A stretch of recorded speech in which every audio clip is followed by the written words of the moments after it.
So he's following where I put him. Now, it seems like magic. In the old days, when people didn't understand the mind, they, of course, did tend to make these things sort of supernatural. What actually happens is he's picking out my face or some part of my body for a target. And as he comes in, can you slowly please? I'll bring my hand to the target. Now, this becomes the target, superimposed over the original one. And then when I move it, he will automatically follow.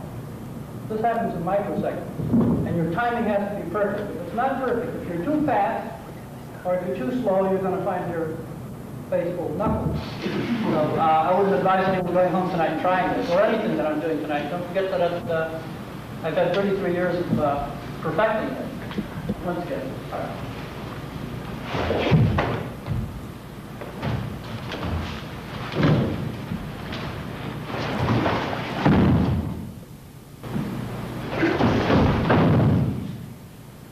Notice I also have control. I can now break if I wish, use a carotid artery, put him unconscious. Or in the old days, of course, it was always the short sword.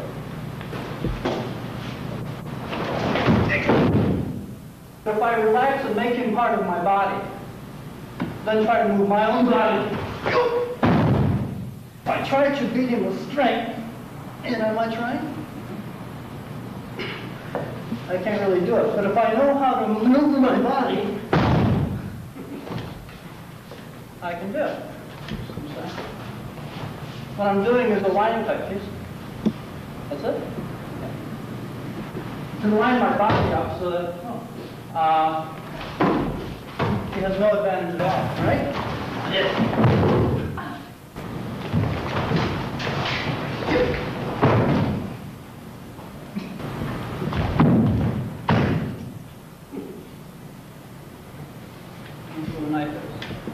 I have control of the sword, and the knife is, he sharpened it.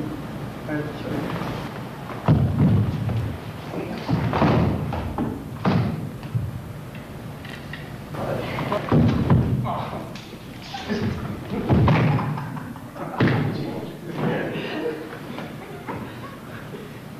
Get your guitar finished? Notice how the arm is still caught with the back of the mune. Back of the tonto. And I can break that in when I want to, but just bring it down.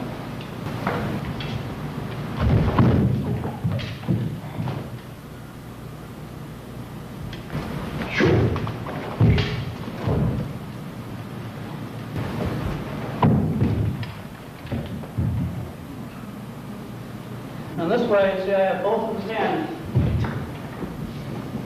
tied up.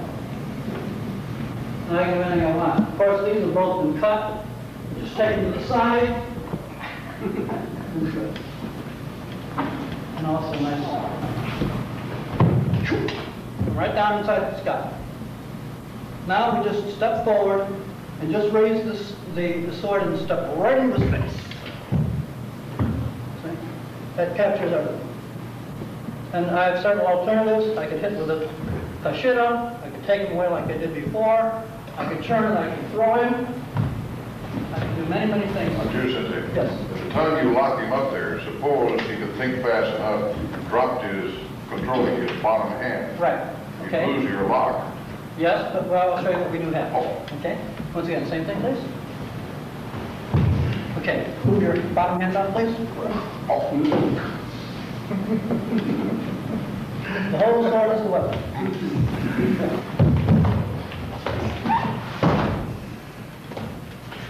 The first movement is a cut. Across the chest, underneath the arms. Cross. Okay. He's following the sword. And by the time he's about here, I'm already in, underneath the arms. Then all I have to do is change the position of my backhand. So I'll reach in here and take his sword, use this as well, and throw him as well as cut him at the same time. Now I've got Ito. Sorry about that. Does it feel okay? Our style is called weeping willow style, which means that when the wind blows in the willow, what happens? It moves, right? It moves. I allow this hand to retract with the elbow, put this one forward and put it right to the face. Control the sword and cut. We also got a skater. Cut this side, and step. The arm. And what we're doing, so what you think? So I'm stepping in, blocking here, pushing down, which cuts the arm all the way around, controlling it, slicing, and step. Backhand, please. Same type of technique. So, there's another one of these.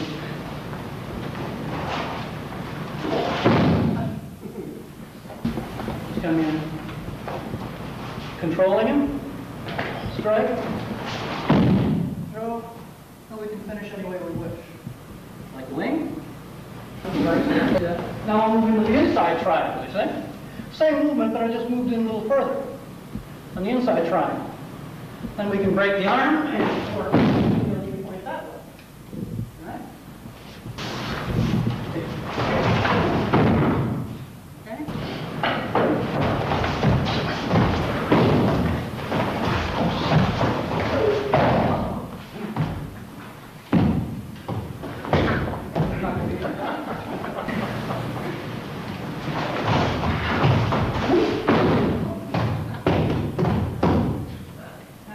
Play conductor on the lower cut.